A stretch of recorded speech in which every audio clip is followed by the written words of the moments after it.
पुढील वाक्याचे व्यक्त होते. लग्न झालं की नाव घेणं हा जणू कायदा. लग्न झालं की नाव घेणं हा जणू कायदा.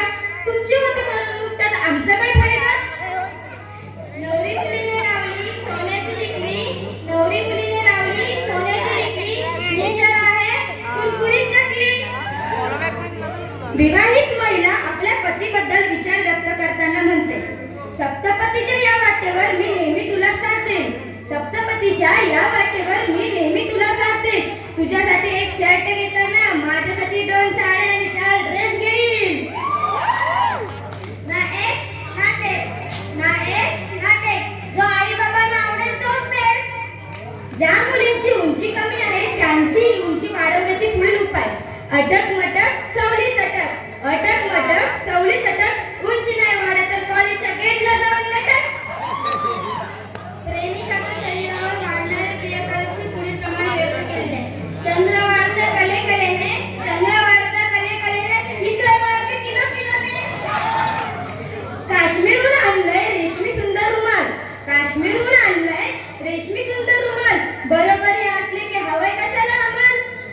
आत्रावळ पत्रावळ पत्रावळी होते ठेवली लोणच्याची बोट, आत्रावळ पत्रावळ पत्रावळी ठेवली लोणच्याची बोट, मी तर भारी डोळे वाटून बघायचेच खोट. एक प्रेमिका आपल्या प्रियकराच्या दाताचे वर्णन करते. सकाळी सकाळी बागेत तोडत होते कल्या, सकाळी सकाळी बागेत तोडत होते कल्या, रावांचे दात म्हणजे जणू दुकानातल्या फल्या. केंद्रात केंद्र दुधाचे केंद्र, केंद्रात केंद्र दुधाचे केंद्र, माझ्या नशिबी पडले काळे बेंद्र. सदा हसणाऱ्या मुलींबद्दल एक मुलगा म्हणतो, सकाळी असतो दुपारी असतो रात्री असतो, सकाळी असतो दुपारी असतो रात्री असतो, घरात असतो बाहेरला असतो, तिला काय वाटते तीच कोलगेटने दात घासतं.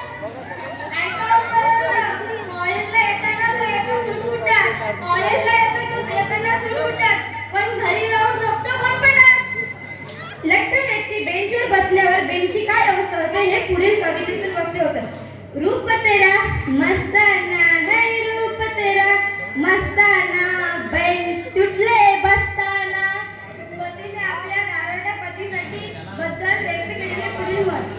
पांढरे पांढऱ्या बदक त्याचे बेडके बेडके पाय, पांढरे पांढरे बदकाचे बेडके बेडके पाय, ते हे घरी अजून आले नाही, पिऊन पडले की काय.